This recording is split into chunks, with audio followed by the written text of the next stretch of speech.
We turn once again today to a study on all that Jesus taught from his life and from his words. యేసుక్రీస్తు ప్రభువారు ఆయన జీవితం ద్వారా, ఆయన మాటల ద్వారా ఆయన బోధించిందంతా మనం అధ్యయనం చేస్తున్నాం. ఈరోజు మనం దాన్ని చూద్దాం. And we've been going through the Gospels. Today we have come to Matthew 16 and verse 24. మనం సువార్తల్లో దీని గురించి చూస్తున్నాం. ఇప్పుడు మనం మత్తయి సువార్త 16వ అధ్యాయం 24వ వచనం చూద్దాం. We were just looking at Jesus telling the disciples for the first time about building the church. ఇక్కడ యేసుక్రీస్తు ప్రభువారు తన శిష్యులతో మొట్టమొదటిగా సంఘాన్ని కట్టడం గురించి చెప్పారు. This is the first time in his life, and the first time in the Bible, the word church comes. తన జీవితంలో మొట్టమొదటిసారి సంఘం గురించి ప్రభు చెప్పారు. బైబిల్లో మొట్టమొదటిసారి సంఘము అనే మాటను మనం ఇక్కడ చూస్తున్నాం. They probably didn't even know what it meant. సంఘం అంటే ఏంటో కూడా బహుశా వాళ్ళకి తెలియదు. Jesus did not come to make holy individuals alone. యేసుక్రీస్తు ప్రభువారు వ్యక్తిగతంగా ఒక్కొక్కరిని పరిశుద్ధులుగా చేయడానికి రాలేదు. He came to build holy individuals into a fellowship called a church, the family of God. వ్యక్తిగతంగా పరిశుద్ధులుగా ఉన్న వ్యక్తుల్ని ఒక సంఘముగా, దేవుని కుటుంబంగా కట్టడానికి ఆయన వచ్చారు. Which is called in other places the body of Christ, and the relationship between the members in the church. మరొక చోట మనం చూసినట్లయితే క్రీస్తు యొక్క శరీరం అని దీన్ని పిలిచారు. సంఘములో ఉన్న సభ్యులతో సంబంధం ఎలా ఉండాలి అంటే were to be exactly like the members in our body. Many people haven't understood what Jesus meant when he spoke about the church in Matthew 16:18. మన శరీరములో అవయవములకు ఎటువంటి సంబంధం ఉంటుందో అలాంటి సంబంధం ఉండాలి. మత్తయి సువార్త 16:18 యేసుక్రీస్తు ప్రభువారు సంఘము అని చెప్పినప్పుడు అనేక మందికి అర్థం కాలేదు ఈ విషయం. We need to look at that before we look at verse 24, because it's all in the same context. మనం 24వ వచనం చూసేదానికి ముందు ఈ వచనాన్ని చూద్దాం, ఎందుకంటే ఇదంతా కూడా ఒకటే సందర్భం. We looked a little bit at that last time and saw that first of all, to build this church you need revelation from heaven. గత అధ్యయనంలో కొంతవరకు మనం దీన్ని చూసాము. ఈ సంఘాన్ని కట్టాలంటే పరలోకము నుండి ప్రత్యక్షత పొందాలి. As to who Christ really is, fully God, fully man. క్రీస్తు ఎవరు అనే ప్రత్యక్షతను మనం పొందాలి. ఆయన సంపూర్ణంగా దేవుడిగా ఉన్నాడు, ఆయన సంపూర్ణంగా మానవునిగా ఉన్నాడు. One whom we are to worship, at the same time one whom we can follow in our daily life. ఆయన మనం ఆరాధించాలి, అదే సమయంలో మన అనుదిన జీవితంలో ఆయన్ని మనం వెంబడించాలి. And in our family life. మన కుటుంబ జీవితంలో. And we also saw that we need spiritual authority to build this church. You can't build this church with human wisdom. ఈ సంఘాన్ని కట్టాలంటే మనకు ఆత్మ సంబంధమైన అధికారం కూడా ఉండాలి. మానవ సంబంధమైన జ్ఞానంతో మనం సంఘాన్ని కట్టలేము. Revelation from heaven, first of all. You can't just build the church because you've studied the Bible. The Pharisees studied the Bible, they couldn't build the church. పరలోకము నుండి ప్రత్యక్షతను పొంది మనం సంఘాన్ని కట్టాలి. కేవలం బైబిల్ చదివి సంఘాన్ని కట్టడం కాదు. పరిసయ్యులు ఎంతో బైబిల్ని చదివారు. Peter got revelation from heaven. That's the first thing. On that rock the church is built. పేతురు పరలోకం నుండి ప్రత్యక్షతను పొందాడు. ఆ బండ మీద సంఘాన్ని కడతానని ప్రభు చెప్పారు. Unfortunately, the church, Christians have moved away from revelation to study and understanding. దురదృష్టవశాత్తు క్రైస్తవులు ఏమయ్యారంటే ఆ ప్రత్యక్షత నుండి తొలగిపోయి అధ్యయనం చేయటం, గ్రహించటం, దాని మీదకి వెళ్ళారు. And that's the reason for the drift in Christianity towards compromise and Babylon. అందుకే క్రైస్తవత్వం ఎంతో దూరంగా తొలగిపోయి రాజీపడి బబులోన్ లాగా మారిపోయింది. The second thing is we need authority. I give you the keys of the kingdom of heaven. రెండవదిగా ఏంటంటే మనకు ఆత్మ సంబంధమైన అధికారం కావాలి. పరలోక రాజ్యం యొక్క తాళపు చెవిని నేను నీకు ఇస్తానని ప్రభు చెప్పారు. We cannot build the church without spiritual authority that God has given us. దేవుడు మనకిచ్చిన ఆత్మ సంబంధమైన అధికారం లేకుండా మనం సంఘాన్ని కట్టలేము. To do his work. You can't do it with human authority. ఆయన పని మనం చేయలేము. మానవ సంబంధమైన అధికారంతోనో జ్ఞానంతోనో దీన్ని మనం చేయలేము. It's not just that somebody appoints you a director or a pastor or a bishop. ఎవరైనా డైరెక్టర్ గానో, పాస్టర్ గానో, బిషప్ గానో నిన్ను నియమించటం ద్వారా కాదు. And you begin to serve God. ఆ తర్వాత నువ్వు దేవుణ్ణి సేవించటం ఇలాగుండదు. That's a human appointment. You can't build a church with that. అది మానవ సంబంధంగా నియమించటం. ఆ విధంగా నువ్వు సంఘాన్ని కట్టలేవు. You need spiritual authority that Christ himself gives you. క్రీస్తు మాత్రమే ఇచ్చే ఆత్మ సంబంధమైన అధికారాన్ని నువ్వు కలిగి ఉండాలి. From his nail-pierced hands. శీలలు కొట్టబడిన తన చేతుల ద్వారా. And if you don't get that, you're not going to build a church. దాన్ని నువ్వు పొందనట్లయితే నువ్వు సంఘాన్ని కట్టలేవు. Let me repeat again. What I mean by church is the body of Christ, కాబట్టి ఇక్కడ సంఘము అంటే ఏంటంటే క్రీస్తు యొక్క శరీరము. not individual holy people sitting together in a building that's a congregation. వ్యక్తిగతంగా పరిశుద్ధులుగా ఉన్న ఒక్కొక్కరు ఏదో ఒక భవనంలో కూర్చుంటే దాన్ని కేవలం ఒక సమాజం అంటారు. Today we think church is a building or church is a denomination like the Methodist Church or the Baptist Church. ఈనాడు సంఘం అంటే ఒక భవనం అనుకుంటాం, లేక ఒక విభాగం అనుకుంటాం, Methodist church, Baptist church. But the church Jesus spoke about is a body. It's not an organization. It's an organism. కానీ ఇక్కడ యేసుక్రీస్తు ప్రభువారు చెప్పిన సంఘం ఏంటంటే ఒక శరీరము, ఇది ఒక సంస్థ కాదు, కానీ ఒక సజీవమైన దేహము. Like the human body, different members of the body all functioning together perfectly because of one reason, they're all connected to the head. మానవ శరీరం వలె శరీరములో రకరకాల అవయవాలు ఉన్నా కూడా అవన్నీ కలిసి పనిచేస్తాయి. దానికి ఒకే ఒక కారణం ఏంటంటే అవన్నీ కూడా మెదడుకి అనుసంధానం చేయబడి ఉంటాయి. The only reason these two hands work together is not because they're always hanging around with each other. It's not because they're good friends. ఈ రెండు చేతులు కలిసి ఎందుకు పనిచేస్తాయంటే ఎప్పుడు ఇలా కలిసి ఉంటాయని కాదు, లేకపోతే ఈ రెండు చేతులు మంచి స్నేహితులని కాదు. What a lot of people have among Christians is friendship. Two hands hanging around with each other. అనేక మంది క్రైస్తవుల మధ్య ఉండేది ఏంటంటే స్నేహము, ఎల్లప్పుడూ కూడా ఇలా కలిసి ఉండటం. But fellowship is where these two hands can work together perfectly like playing a piano because they're both perfectly connected to the head. ఈ సహవాసము అంటే ఏంటంటే ఈ రెండు చేతులు కూడా కలిసి పనిచేస్తుంటాయి పియానో వాయించినట్లుగా. ఎందుకంటే ఈ రెండు కూడా మెదడుకి అనుసంధానం చేయబడి పనిచేస్తూ ఉంటాయి. If one hand is paralyzed, its connection with the head is gone. It cannot work with the other.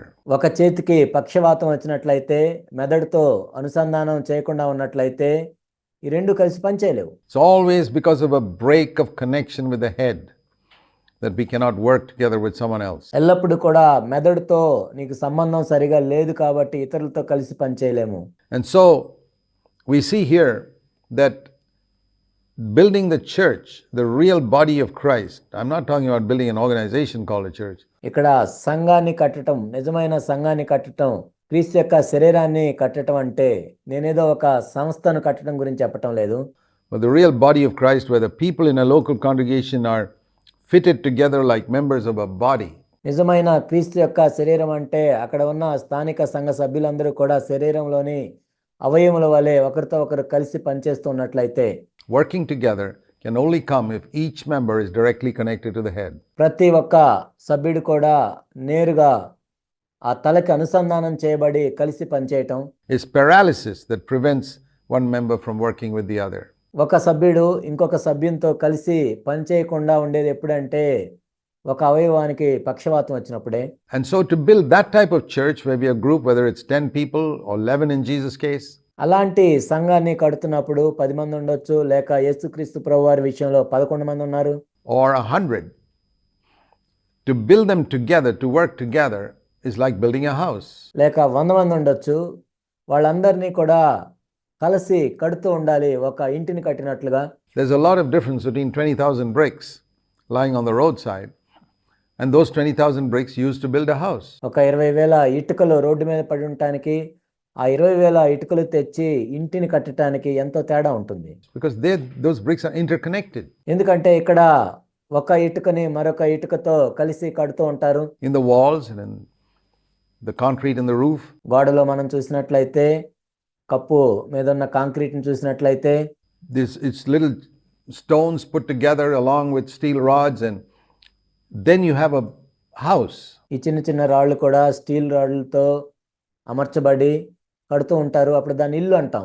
Otherwise, it's just stones on the road, and anybody can walk off with those bricks on the road. లేనట్లయితే ఏదో road మీద పడేసిన రాళ్ల వలె ఉంటాయి. ఆ road మీద పడిన ఇటుకల్ని ఎవరైనా తీసుకుని వెళ్ళొచ్చు. And that's what happens in many churches. People say, hey, you've stolen one of my sheep. అనేక సంఘాల్లో ఇదే జరుగుతుంటుంది. నా గొర్రెను దొంగిలించావంటారు. Why did you take this person from my church? Have you ever tried stealing a brick from a solidly built house? నా సంఘంలో నుండి ఈ వ్యక్తిని ఎందుకు తీసుకువెళ్ళావని అంటారు. ఎప్పుడైనా కానీ ఒక ఇంటిలో నుండి ఇటుకని తీయటం మీరు చూసారా? How in the world can you steal a brick from a solidly built house? It's impossible. బాగా కట్టబడిన ఒక ఇంట్లో నుండి ఇటుకని ఎలా తీసుకుంటావు? అది అసాధ్యం. You got to break and hammer that house to take a brick out of it. అందులో నుంచి ఇటుకను తీయాలంటే ఒక సుత్తి తెచ్చి ఆ ఇంటిని పడేయాలి. Because it's stuck with cement to a lot of other bricks. ఎందుకంటే ఆ ఇటుక అనేక ఇతర ఇటుకలతో సిమెంట్ ద్వారా కట్టబడి ఉంటుంది. But bricks that are lying loose on the roadside, anybody can walk off with. కానీ ఆ రోడ్డు మీద పడేసిన ఇటుకలను చూసినట్లయితే ఎవరైనా దాన్ని తీసుకొని వెళ్ళొచ్చు. And so when you say, if anybody says somebody's taken one of my members from my church, well, that's because they were not built into a body. కాబట్టి నా సంఘంలో ఉన్న వ్యక్తిని వేరే వాళ్ళు తీసుకెళ్లారని నువ్వు చెప్తున్నావంటే వాళ్ళు ఇతరులతో కలిసి కట్టబడలేదు. They were just loose bricks lying around there. వాళ్ళు ఏదో రోడ్డు మీద పడేసిన ఖాళీగా ఉన్న ఇటుకల వంటి వారు. In the same way, in our human body, that's the other picture of the church. అదేవిధంగా మన మానవ శరీరాన్ని చూసినట్లయితే సంఘానికి ఇదొక సాదృశ్యము. The church is a house, the church is a body. సంఘం అనేది ఒక ఇల్లు వంటిది, సంఘం అనేది శరీరం వంటిది. Can somebody detach my hand and take it off? ఎవరైనా వచ్చి నా చెయ్యిని ఒడబిక్కొని తీసుకొని వెళ్ళిపోతారా? Yes, he can if it is an artificial hand. ఒకవేళ ఇది కృత్రిమంగా పెట్టబడిన చెయ్యి అయితే తీసుకొని వెళ్ళొచ్చు. They make artificial hands nowadays which look so similar to human hands, exactly the same color and shape and everything, but that needs nuts and bolts. ఈ రోజుల్లో కృత్రిమమైన చేతులు ఖచ్చితంగా మానవుని యొక్క చేతుల వలె వాళ్ళు చేస్తూ ఉన్నారు. అలాంటి రంగు ఉంటుంది, అలాగానే ఉంటున్నాయి. అయితే వాటిని నిర్మించడానికి కొన్ని బోల్టులు అవన్నీ వాటితో బిగించాలి. To fit it together to my body. నా శరీరంలోకి దాన్ని పెట్టాలి అంటే బోల్టులతో బిగించాలి. It's fitted here with nuts and bolts, and that somebody can unscrew it and take out the hand. ఇక్కడ నట్లు బోల్ట్లు పెట్టి బిగించారు. ఎవరైనా వచ్చి ఆ నట్లు బోల్ట్లు తీసేసి చెయ్యిని తీసుకుని వెళ్ళొచ్చు. But a real hand, which is a part of the body connected to the head, can never be taken out. కానీ నిజమైన చెయ్యి అయితే ఇతర అవయవాలతో కలిసి ఉంటుంది, మెదడుతో అనుసంధానం చేయబడి ఉంటుంది. దాన్ని ఎవరు తీసుకెళ్ళలేరు.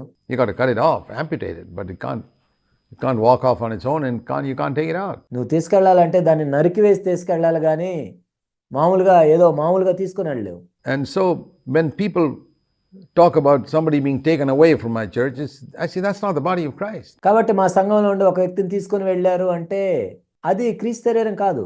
And that's the tragedy today. ఈనాడు ఎంతో విచారకరమైన విషయం ఇది. When Jesus said, I'm going to build my church, he's talking about building his own body, his spiritual body. He had a physical body when he was on earth, and he fulfilled God's will on earth. యేసుక్రీస్తు ప్రభువారు నా సంఘమును నేను కట్టుదును అని చెప్తున్నారంటే తన శరీరాన్ని తాను కడతాడు అని చెప్తూ ఉన్నాడు. తన ఆత్మ సంబంధమైన శరీరాన్ని ఆయన ఈ భూమి మీద ఉన్నప్పుడు తాను భౌతిక సంబంధమైన శరీరాన్ని కలిగి ఉన్నారు.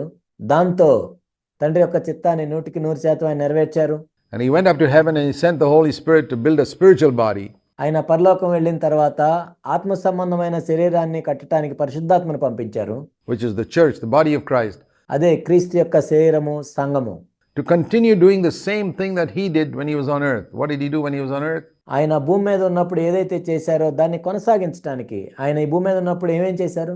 He denied his own will. He did not seek his own interest. తన సొంత చిత్తాన్ని ఆయన ఉపేక్షించుకున్నారు. తన సొంత ఇష్టాన్ని ఆయన నెరవేర్చుకోలేదు. But the interests of God and completed the work. దేవుని యొక్క సంగతుల్ని ఆయన చేసి తనకు అప్పగించిన పని నెరవేర్చారు. And that's why he told Peter here that if your mind is not set, verse 23, on God's interest, you can never, you'll be a stumbling block to me. 23వ వచనంలో పేతురుతో చెప్తూ ఉన్నాడు, నీవు దేవుని సంగతులను తలంచకుండా ఉన్నట్లయితే నీవు నాకు అభ్యంతర కారణంగా ఉన్నావు. You will not be a help to me. You'll be a stumbling block. You'll be an agent of Satan. నీవు నాకు సహాయం చేయట్లేదు కానీ నీవు నాకు అభ్యంతర కారణంగా ఉన్నావు, సాతానికి దూతలాగా ఉన్నావు. So the important thing for a person to build a church, we saw first of all he needs revelation, verse 17. కాబట్టి ఒక సంఘాన్ని నిర్మించాలంటే కావాల్సింది ఏంటంటే మొట్టమొదటిగా మనం చూసాము పరలోకము నుండి ప్రత్యక్షత కలగాలి. We see that he needs authority, verse 19. మనం చూసాం 19వ వచనంలో అతనికి ఆత్మ సంబంధమైన అధికారం కలిగి ఉండాలి. And we need people who are not seeking their own interests. In other words, people, verse 24, who take up the cross. వాళ్ళ సొంత సంగతులను చూసుకోకుండా దేవుని సంగతులను చూడాలి. 24వ వచనంలో మరొక విధంగా దాన్ని చూసినట్లయితే తన సిలువను తాను ఎత్తుకోవాలి. This is the meaning of the cross. ఇదే సిలువకు అర్థం. If you want to understand the cross, just read verse 23 and 24 together. నీవు సిలువను అర్థం చేసుకోవాలనుకుంటే 23, 24 వచనాలు కలిసి చదువు. A person who got revelation, Peter, in verse 17, who was given authority, verse 19. ఇక్కడ పేతురును మనం చూసినట్లయితే 17వ వచనంలో తాను ప్రత్యక్షతను పొందాడు. 19వ వచనంలో తాను అధికారాన్ని కూడా పొందాడు. 1 minute later, he's becoming the voice of Satan. ఒక నిమిషం తర్వాత ఆయన సాతాను యొక్క స్వరంగా మారిపోయాడు. How quickly A person who's got revelation and been given authority by the Lord can become the voice of Satan. చూడండి ఎంత త్వరగా ఇలా అయిందో. పరలోకంలో ప్రత్యక్షత పొందాడు, తర్వాత అధికారాన్ని పొందాడు. ఒక నిమిషం తర్వాత వెంటనే సాతానికి స్వరంగా మారాడు. How soon? Because he's seeking his own interests ఎంత త్వరగా మారిపోయాడో చూడండి. ఎందుకంటే తన సొంత సంగతులను తాను చూసుకుంటున్నాడు, and not the interests of God. దేవుని సంగతులను చూడటం లేదు. This is the tragedy in so much of Christendom today. ఈనాడు క్రైస్తవత్వంలో ఎంతో విచారకరమైన విషయం ఇది.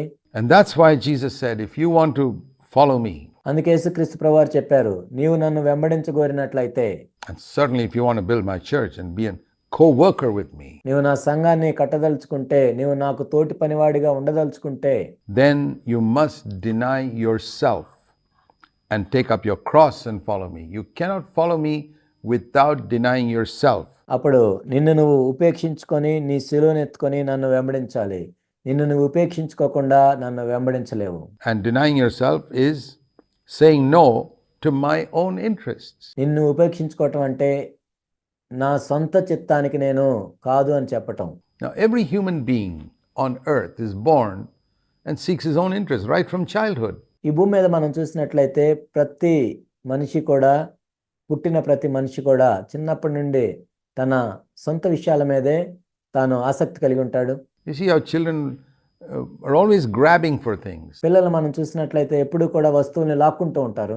They'll grab toys and they'll fight and push people away and they'll even take other people's toys. వాళ్ళు బొమ్మలు లాక్కుంటూ ఉంటారు, వాళ్ళు పోట్లాడుతూ ఉంటారు, వేరే వాళ్ళని నెడతా ఉంటారు, వేరే వాళ్ళ బొమ్మలు కూడా వాళ్ళు తీసుకుంటూ ఉంటారు. That's how children are, and we have this habit of grabbing and seeking our own interest, what's good for me. And when we have a family, we are married and we have children, we're always thinking what's good for my family and I. చిన్నపిల్లలు అలా ఉంటారు. మనకేంటంటే ఇలా ఇతరులు లాక్కోవటం, మన సొంత ఇష్టాలను నెరవేర్చుకోవటం, నాకేంటి లాభము, తర్వాత మనకి పెళ్ళై పిల్లలు పుట్టిన తర్వాత నా కుటుంబానికి ఏది క్షేమం అని ఎప్పుడు ఆలోచిస్తూ ఉంటాం. Go where it's good for my family. The whole race of Adam is only seeking their own interests. నా కుటుంబానికి ఏది క్షేమం, నేను అక్కడికే వెళ్తాను. ఇలా ఆదాము యొక్క సంతతిగా మనం ఎప్పుడు కూడా మన సొంత వాటి గురించి ఆలోచిస్తూ ఉంటాం. And other things they'll fit in where it is convenient. Basically, their whole life is surrounded in seeking their own interests. And then, of course, మిగిలిన విషయాలు ఏంటంటే అవసరమైతే ఏవి ప్రయోజనకరమో అవి చేస్తూ ఉంటాం. మామూలుగా అయితే మనకి ఏవి క్షేమకరమో, మనకి ఏవి లాభకరమో అవే చూసుకుంటూ ఉంటాం. they may have a little interest in doing a few other things, a little social work, giving a little money to missions or మిగిలిన విషయాలు కూడా కొన్ని చేస్తూ ఉంటాం. కొన్ని సామాజిక సేవలు చేస్తూ ఉంటాం, మిషనరీ పనికి కొంచెం డబ్బులు ఇస్తూ ఉంటాం, a little money for the poor or the orphanages, and పేదవాళ్ళకి కొంచెం డబ్బులు ఇస్తూ ఉంటాం, అనాథాశ్రమాలకు కొంచెం డబ్బులు ఇస్తూ ఉంటాం, maybe go Sunday to church service. But basically, the center of their life is seeking their own interests. ఆదివారం పూట సంఘానికి వెళ్తూ ఉంటాం. కానీ ప్రాథమికంగా మనం చూసినట్లయితే ఎల్లప్పుడూ కూడా వాళ్ళ సొంత సంగతులను వాళ్ళు చూసుకుంటూ ఉంటారు. Such people can never build the church. అలాంటి వాళ్ళు సంఘాన్ని ఎప్పుడు కట్టలేరు.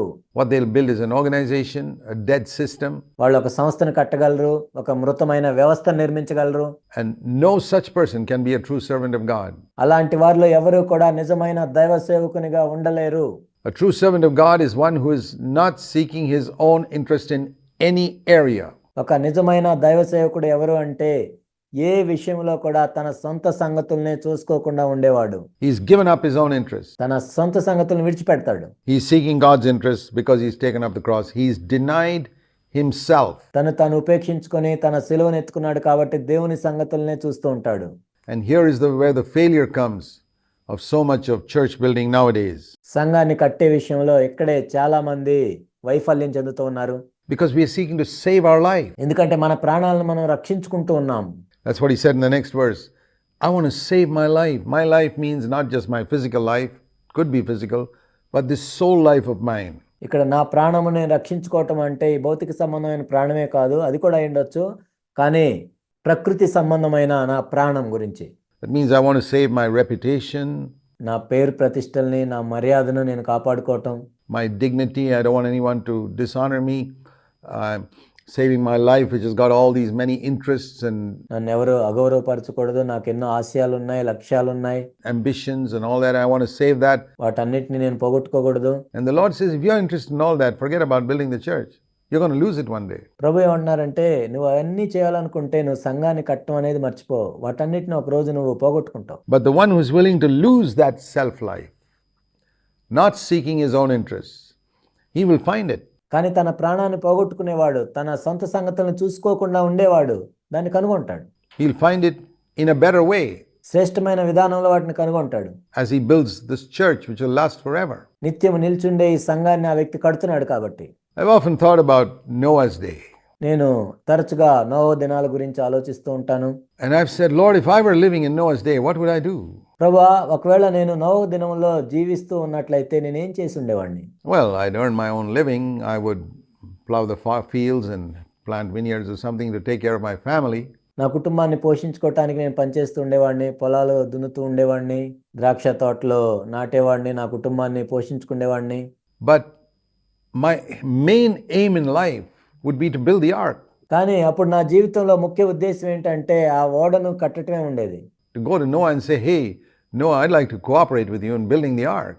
నేను నోవహు దగ్గరికి వెళ్ళి నువ్వు ఓడ కడుతున్నావు కదా, నేను కూడా సహాయం చేస్తానని చెప్పేవాడిని. Because I know that's the only thing that's going to remain pretty soon when the flood comes and destroys everything else. ఎందుకంటే నాకు తెలుసు ప్రళయం రాబోతుంది, మిగతా అన్ని కూడా నశించిపోతాయి, అదొక్కటే నిలిచి ఉంటుందని నాకు తెలుసు. So while I would take care of my family, my main goal in life would be to go and build the ark. నా కుటుంబాన్ని నేను పోషించుకుంటూ నా ముఖ్య ఉద్దేశం ఏంటంటే నేను వెళ్ళి ఆ ఓడను కడుతూ ఉండేవాడిని. And to spend as little time as possible for my own interest to provide for my family's needs. నా సొంత సంగతులకి నేను తక్కువ సమయం ఇచ్చి నా కుటుంబ అవసరాలని తీర్చి మిగిలిన సమయం అంతా నేను దానికే వెచ్చించేవాడిని. But to build the ark, to build the ark, to build the ark, I would dream about building the ark and sleep at night thinking of new ways to help building the ark. కానీ నేను ఎల్లప్పుడూ కూడా ఓడను కట్టాలి, ఓడను కట్టాలి, ఓడను కట్టాలని ఎప్పుడు ఆలోచిస్తూ ఉంటూ ఉండేవాడిని. ఇంకా నేను ఏ విధంగా నూతనంగా కట్టగలను అని నేను కళ్ళకంటూ ఉండేవాడిని. That is how a true Christian would live today. ఒక నిజమైన క్రైస్తవుడు ఈనాడు అలానే జీవిస్తాడు. He does the minimum necessary to take care of his family, but his mind will be set on, how can I build a church? తన కుటుంబాన్ని పోషించడానికి తక్కువ సమయాన్ని వెచ్చించి మిగిలిన సమయం అంతా కూడా సంఘాన్ని ఎలా కట్టాలని ఆలోచిస్తూ ఉంటాడు. How can I build fellowship? నేను సహవాసాన్ని ఎలా కట్టగలను? Not a church building, but build God's people into a fellowship related to one another like the members of a body. Church building గురించి కాదు, కానీ సంఘంలో ఉన్న సభ్యుల్ని నేను ఏ విధంగా ఒకరితో ఒకరిని సహవాసంలో కట్టగలను? Like stones, like bricks taken out from the roadside and built into a building. How can I do it better? How can I do it better? Road మీద ఉన్న ఇటుకల్ని తెచ్చి నేను శ్రేష్టమైన విధానంలో ఏ విధంగా ఒక ఇంటిగా కట్టగలను, శ్రేష్టమైన విధానంలో ఎలా కట్టగలను? This is the person who is seeking God's interests. ఇలాంటి వ్యక్తి దేవుని యొక్క సంగతుల గురించి ఆలోచిస్తున్న వ్యక్తి. Compare it to a person who is seeking business interests. వ్యాపారం మీద ఆసక్తి కలిగి ఉన్న ఒక వ్యక్తిని గురించి మనం ఆలోచించినట్లయితే, The reason why I compare is because Jesus said there are only two masters in the world. ఎందుకు నేను దీన్ని పోల్చి చెప్తున్నానంటే యేసుక్రీస్తు ప్రభువారు చెప్పారు, ఈ లోకంలో కేవలం ఇద్దరు యజమానులు మాత్రమే ఉన్నారు. We've studied that before, God and money. ఇంతకుముందు మనం చదివాము, అదేంటంటే దేవుడు, డబ్బు. Luke 16:13. There are only two masters, and the second master is not the devil, it is money. లూకా 16:13. ఇద్దరు యజమానులు మాత్రమే ఉన్నారు, రెండవ యజమాని సాతాను కాదు, డబ్బు. Christians are not at all in danger of serving the devil. క్రైస్తవులు అపవాదిని సేవించే ప్రమాదంలో ఏమీ లేరు. Christians are in great danger of serving money క్రైస్తవులు డబ్బును సేవించే ప్రమాదంలో ఉన్నారు. and earthly things and material things, and most of them do. భూ సంబంధమైన వస్తువులు, భౌతిక సంబంధమైన వస్తువుల్ని ప్రేమించే ప్రమాదంలో ఉన్నారు. అనేక మంది ఆ విధంగా చేస్తూ ఉన్నారు కూడా. And how do you know which of these two is your master? Is God your master or money your master? నీకు ఎలా తెలుస్తుంది ఈ ఇద్దరిలో ఎవరు నీ యజమానం? దేవుడు నీ యజమానా, డబ్బు నీ యజమానం? Supposing God calls you here and money calls you there at the same time. ఉదాహరణకి దేవుడిని ఇక్కడ పిలుస్తున్నాడు, డబ్బు ఇంకొక చోటకి పిలుస్తుంది ఒకే సమయంలో. Which one do you listen to? ఎవరి మాట వింటావు నువ్వు? That's your master. వాళ్ళే నీ యజమాని. See, if there's a slave here and there are two people calling him to two different directions, ఒక దాసుడు ఉన్నాడు ఇక్కడ, ఇద్దరు వ్యక్తులు రెండు వైపుల నుంచి పిలుస్తున్నారు ఆ వ్యక్తిని. it's very easy to find out who is his master. The one he listens to is his master. అప్పుడు ఆ దాసుని యొక్క యజమాని ఎవరు అనేది మనం గుర్తుపట్టడం ఎంతో సులభం. ఎందుకంటే ఎవరి మాట అయితే ఆ వ్యక్తి వింటాడో ఆయన అతనికి యజమాని. So if money calls you in one direction and God calls you in another direction and you listen to money, డబ్బేమో ఒకవైపు నిన్ను పిలుస్తుంది, దేవుడేమో మరొక వైపు నిన్ను పిలుస్తున్నాడు. నువ్వు ఎవరి మాట అయితే వింటావో, you're a slave of money, whether you know it or not. నీవు డబ్బు మాట విన్నట్లయితే నీకు తెలిసినా తెలియకపోయినా నువ్వు డబ్బుకు దాసుడివే. And you need to be honest with yourself and ask yourself, whose call are you responding to day by day? నిన్ను నువ్వు యథార్థంగా పరీక్షించుకోవాలి. నీవు ఎవరి మాటను అనుదినం వింటూ ఉన్నావు? Whose call are you responding to when you look forward to your ambitions on earth? ఈ భూమి మీద నీ లక్ష్యాలను నెరవేర్చుకోవటానికి నువ్వు ఎవరి మాటలు వింటూ ఉన్నావు? This is why there are so few really faithful servants of God on this earth. అందుకే ఈ భూమి మీద నిజముగా దేవునికి నమ్మకంగా ఉన్న దైవ సేవకులు చాలా కొద్ది మంది ఉన్నారు. Because most of them are servants of mammon, material things and money. ఎందుకంటే అనేక మంది సిరికి దాసులుగా ఉన్నారు, డబ్బుకు దాసులుగా ఉన్నారు, భూ సంబంధమైన వస్తువులకు దాసులుగా ఉన్నారు. See what Paul said about in his day about Timothy. పౌలు తానున్న దినాల్లో తిమోతి గురించి ఏం చెప్తున్నాడో చూడండి. In Philippians in chapter 2, we're talking about the cross. ఫిలిప్పీలకు రాసిన పత్రిక 2వ అధ్యాయంలో చూద్దాం. మనము సిలువను గురించి మాట్లాడుకుంటున్నాం. Not seeking our own interests, denying ourselves, మన సొంత ఆసక్తిని వెతకుండా మనం ఉపేక్షించుకొని, not trying to save our life, but willing to lose it for the sake of the gospel. మన ప్రాణాలని మనం రక్షించుకోకుండా పోగొట్టుకోవటానికి ఇష్టపడి సువార్త కోసం ఆ విధంగా చేయాలి. In that connection, if you look at Philippians in chapter 2, when Paul is thinking of sending somebody, ఈ సందర్భాన్ని బట్టి మనం చూసినట్లయితే ఫిలిప్పీలకు రాసిన పత్రిక 2వ అధ్యాయంలో పౌలు ఒక వ్యక్తిని పంపించాలనుకున్నప్పుడు as his representative to Philippi to encourage them, ఫిలిప్పీలో ఉన్న విశ్వాసుల్ని ప్రోత్సహించడానికి పౌలు తన తరపున ఒక వ్యక్తిని పంపించాలనుకున్నప్పుడు, and also to learn himself what their condition is, వాళ్ళు ఏ విధంగా ఉన్నారో తెలుసుకోవాలని అనుకున్నప్పుడు, so that he himself can be encouraged by hearing about the condition of the Philippians. ఫిలిప్పీలు ఎలా ఉన్నారో తెలుసుకొని తాను కూడా ప్రోత్సహించబడాలని పౌలు అనుకున్నాడు. Philippians 2:19, he says, I hope in the Lord Jesus to send Timothy, Philippians 2:19, to you shortly, so that I may be encouraged when I learn of your condition. Philippi 2:19, నేనును మీ క్షేమము తెలుసుకొని ధైర్యము తెచ్చుకొని నిమిత్తము తిమోతిని శీఘ్రముగా మీ వద్దకు పంపుటకు ప్రభువైన యేసునందు నిరీక్షించుచున్నాను. He says, I want to send somebody to you, not just to find out how things are going on there, నేను మీ దగ్గరికి ఒక వ్యక్తిని పంపించాలనుకుంటున్నాను, కేవలం అక్కడ ఎలా జరుగుతుందో చూడటానికి మాత్రమే కాదు. anybody could go and find out that, ఎవరైనా వెళ్ళి తెలుసుకోవచ్చు అది. but someone who is spiritual enough, who could come and build them up and discern what their condition is. ఎవరైనా ఒక వ్యక్తి ఆత్మీయంగా ఉండి వాళ్ళని కట్టి మరియు వాళ్ళు ఆత్మీయంగా ఎలా ఉన్నారో వివేచించగలిగిన వ్యక్తి. You see, it really requires a spiritual man to discern the condition of a church. ఒక సంఘం ఏ స్థితిలో ఉందో వివేచించాలి అంటే ఆ వ్యక్తి నిజముగా ఆత్మ సంబంధి అయి ఉండాలి. The ordinary man cannot understand that. ఒక సాధారణమైన వ్యక్తికి అది అర్థం కాదు. So when Paul wants to send somebody to learn of the condition of the Philippian church, Philippi సంఘము ఏ విధంగా ఉందో గ్రహించటానికి పౌలు తిమోతిని పంపించాలనుకున్నాడు. to their real spiritual state, నిజంగా వాళ్ళ ఆత్మీయంగా ఎలా ఉన్నారో తెలుసుకోవటానికి. he says, I've got to send somebody who's really spiritual. Only a spiritual man can have discernment. కాబట్టి నిజంగా ఆత్మీయంగా ఉన్న వ్యక్తిని నేను పంపాలి, ఎందుకంటే అలాంటి వ్యక్తికే వివేచన ఉంటుంది.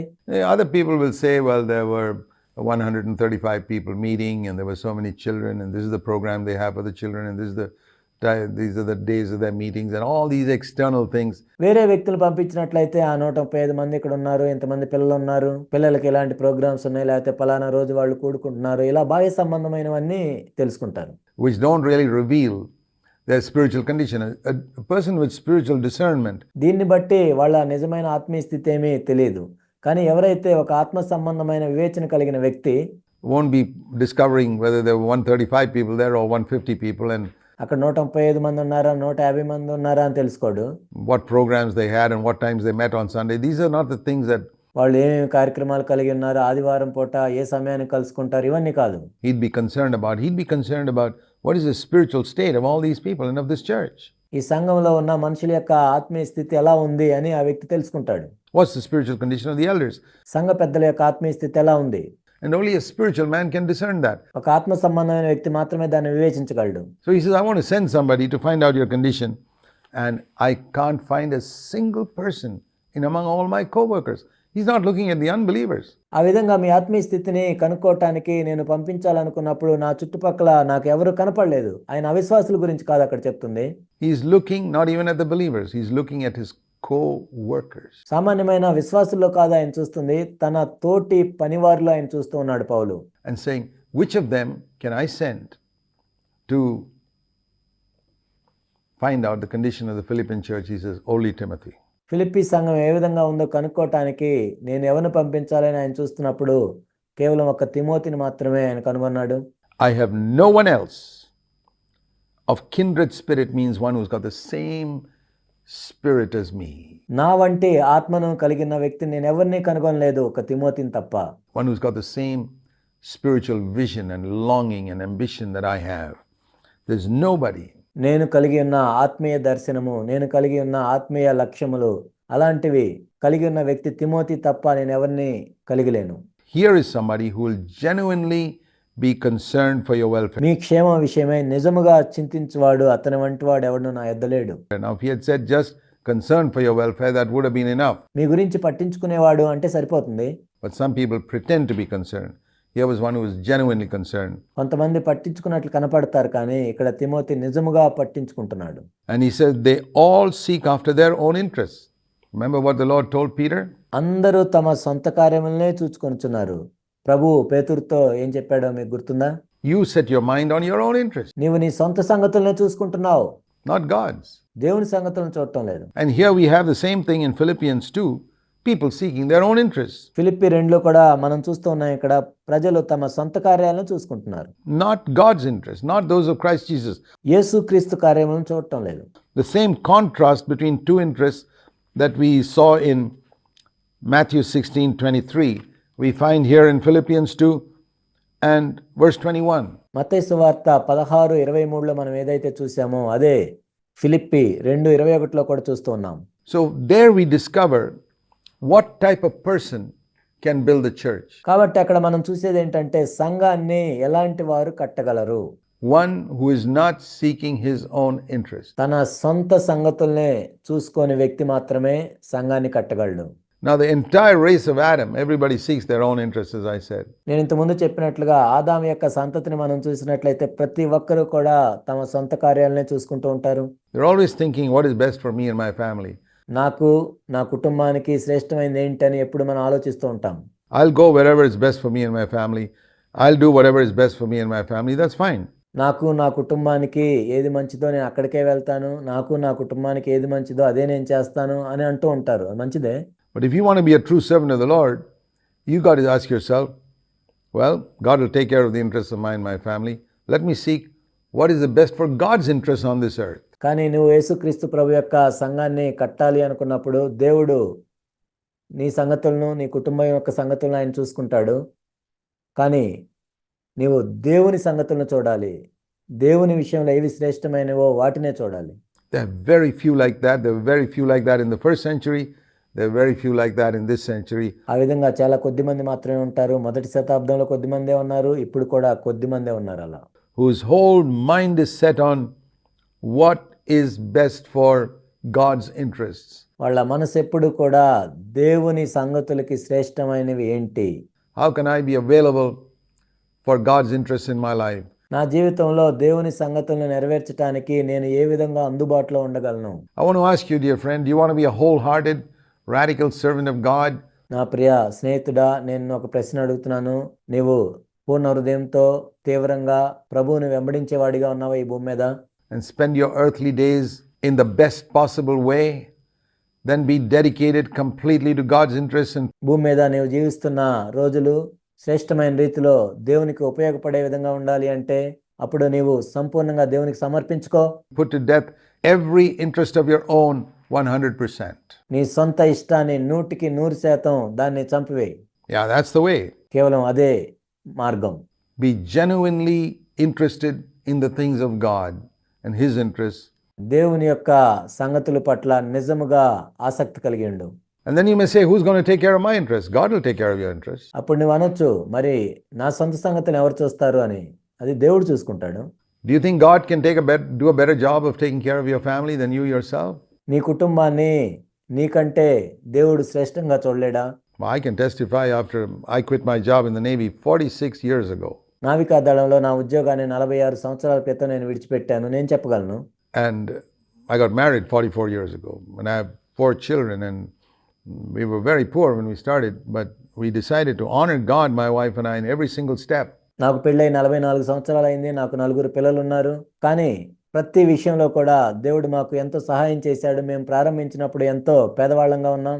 And I can tell you, as we have sought to put God's interest first in our life for all these many years, ఇన్ని సంవత్సరాల్లో కూడా ఎల్లప్పుడూ దేవుని సంగతుల్నే మొట్టమొదటిగా పెట్టడానికి మేము సిద్ధపడ్డాం. and especially in the last 37 years, since God filled me with the Holy Spirit and showed me what it was to build His church, local churches in different places.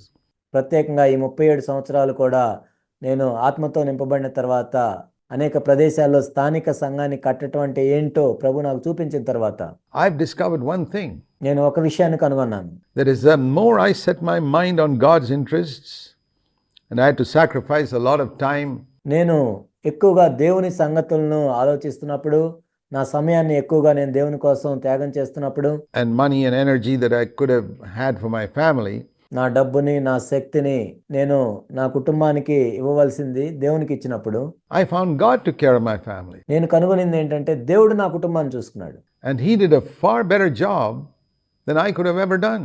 నేను చేయగలిగిన దానికంటే దేవుడు ఎంతో శ్రేష్టమైన పనిని చేశాడు. I mean, it's like saying, God, I take care of your interests and you take care of mine.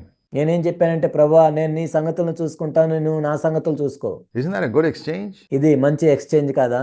You take care of God's interests and He takes care of your interests. నీవు దేవుని సంగతులను చూసుకుంటే దేవుడు నీ సంగతులను చూసుకుంటాడు. The other is, you take care of your interests. God says, okay, you do that. మరొక విధంగా ఏంటంటే, నీ సంగతులు నువ్వు చూసుకుంటూ ఉంటే సరే నువ్వు చూసుకో అంటాడు దేవుడు. So Timothy was interested in the things of God. ఇక్కడ తిమోతి దేవుని సంగతుల మీద ఆసక్తి కలిగిన వ్యక్తి. And God's interest was the way he was always thinking, and where a clash came, if I put that first, that's the meaning of seeking God's kingdom first, then I may have to deny myself this, and I can't do this, and I can't do that for my family. Don't worry. ఇక్కడ దేవుని సంగతుల్ని ఆలోచించటం అంటే ఏంటంటే, నీవు దేవుని పని చేస్తున్నప్పుడు బహుశా నేను నా కుటుంబానికి అది చేయాలి కదా, ఇది చేయాలి కదా అని నీకు ఆలోచన వస్తూ ఉంటుంది. God will do something better. కానీ దాని గురించి చింతించొద్దు. దేవుడు ఇంకా శ్రేష్టంగా చేయగలడు. That's what it means to live by faith. విశ్వాసం ద్వారా జీవించటం అంటే అది. So that is such an essential thing to build the church. కాబట్టి సంఘాన్ని కట్టడానికి ఇదెంతో అవసరమైంది. And there are very few in Paul's day. Imagine his own co-workers, he could not find people with that type of passion. చూడండి ఇదెంత కష్టమో. పౌలు దినాల్లోనే తన తోటి పనివాళ్ళలోనే అలాంటి తృష్ణ కలిగిన వ్యక్తులను ఆయన కనుగొనలేకపోయాడు. There was just one Timothy. కేవలం తిమోతి ఒక్కడు మాత్రమే ఉన్నాడు. And even today, there are very few whom God can find like that. ఈనాడు కూడా అలాంటి వాళ్ళని చాలా కొద్ది మందిని మాత్రమే దేవుడు కనుగొంటాడు. I'd urge you to be one like that, because then you won't have any regret in eternity. మీరు కూడా అలాంటి వాళ్ళు కావాలని నేను మిమ్మల్ని కోరుకుంటున్నాను. ఆ విధంగా మీరు ఉన్నట్లయితే మీరు నిత్యత్వంలో చింతించాల్సిన అవసరం ఉండదు. You'll have lived a wonderful life on earth and come through to a glorious life at the end of it all. ఈ భూమి మీద ఎంతో అద్భుతమైన జీవితాన్ని జీవించి చివరిలో ఎంతో మహిమకరంగా మీరు వస్తారు. And let's turn back to Matthew 16 where we were. మత్తయి సువార్త 16వ అధ్యాయం మరలా చూద్దాం. So if we seek to save our life, means seek our own interest. That's what it means to save my life. My interests, I always want to preserve them. నీ ప్రాణాన్ని నువ్వు రక్షించుకొనగోరినట్లయితే, అంటే నా సొంత ఆసక్తిని నేను చూసుకోవటం, ఎప్పుడు నన్ను నేను కాపాడుకోవటం, I'll tell you, you lose it. నేను చెప్తున్నాను, నువ్వు దాన్ని పోగొట్టుకుంటావు.